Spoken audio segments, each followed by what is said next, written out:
जय श्री राम। जय हनुमान जी भक्तों। 6 मार्च को फागुन मास की कृष्ण पक्ष की एकादशी मनाई जा रही है। इसका नाम विजया एकादशी है। एकादशी का व्रत भगवान श्री हरि विष्णु जी को समर्पित होता है।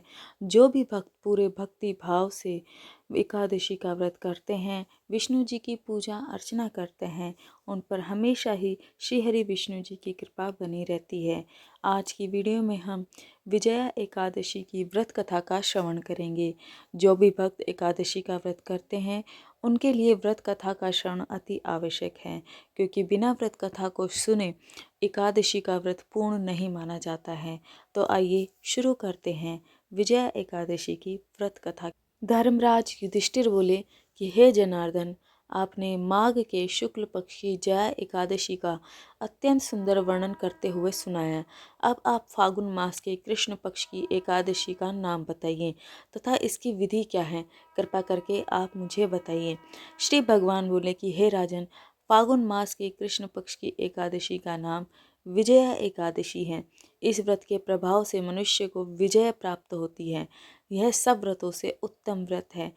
इस विजया एकादशी के महात्म्य के श्रवण व पठन से समस्त पापों का नाश हो जाता है।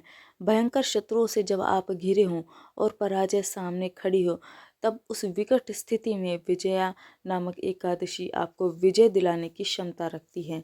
एक समय देवर्षि नारद जी ने जगत पिता ब्रह्मा जी से कहा कि महाराज, आप मुझे फागुन मास के कृष्ण पक्ष की एकादशी का विधान बताइए। ब्रह्मा जी कहने लगे कि हे नारद, विजया एकादशी का व्रत पुराने तथा नए पापों का नाश करने वाला है।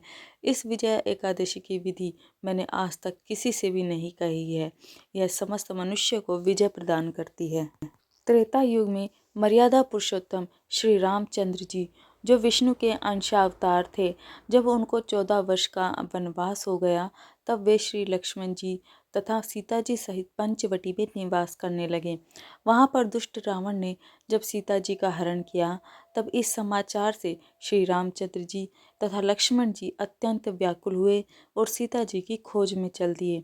घूमते घूमते जब वे मरणासन जटायु के पास पहुँचे, तो जटायु उन्हें सीता जी का वृतांत सुनाकर स्वर्गलोक चला गया। कुछ आगे जाकर उनकी सुग्रीव से मित्रता हुई और बाली का वध किया। हनुमान जी ने लंका में जाकर सीता जी का पता लगाया और उनसे श्री रामचंद्र जी और सुग्रीव की मित्रता का वर्णन किया। वहां से लौटकर हनुमान जी ने भगवान राम के पास आकर सब समाचार कहे। श्री रामचंद्र जी ने वानर सेना सहित सुग्रीव की संपत्ति से लंका को प्रस्थान किया। जब श्री रामचंद्र जी समुद्र के किनारे पहुंचे, तब उन्होंने मगरमच्छ आदि से युक्त उस अगाध समुद्र को देखकर लक्ष्मण जी से कहा कि इस समुद्र को हम किस प्रकार से पार करेंगे। तब श्री लक्ष्मण जी ने कहा कि हे पुराण पुरुषोत्तम, आप आदि पुरुष हैं, सब कुछ जानते हैं।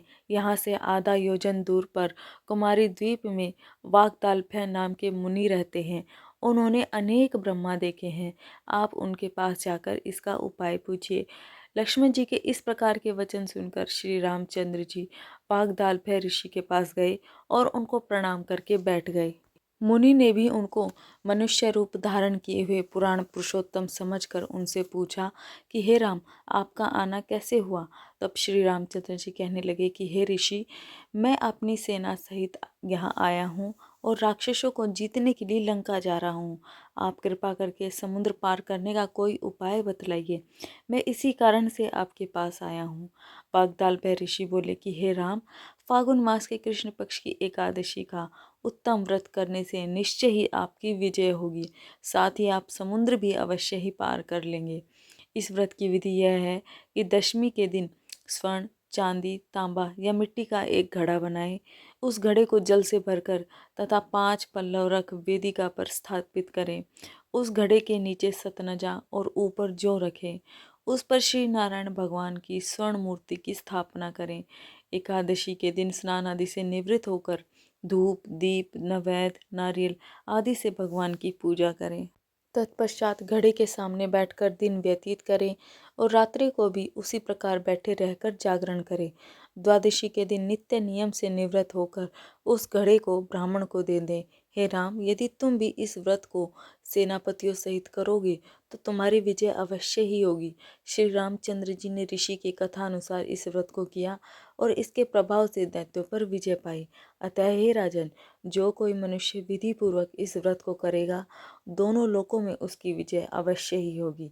श्री ब्रह्मा जी ने नारद जी से कहा कि हे पुत्र, जो कोई इस व्रत के महात्म्य को पढ़ता है या सुनता है, उसको वाजपेयी यज्ञ का फल प्राप्त होता है।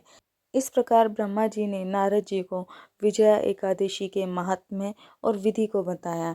तो व्रत कथा यहीं पर समाप्त होती है। वीडियो अच्छी लगे तो वीडियो को लाइक ज़रूर करें और भक्ति से रिलेटेड ऐसी ही वीडियोस के लिए हमारे चैनल को सब्सक्राइब ज़रूर करें।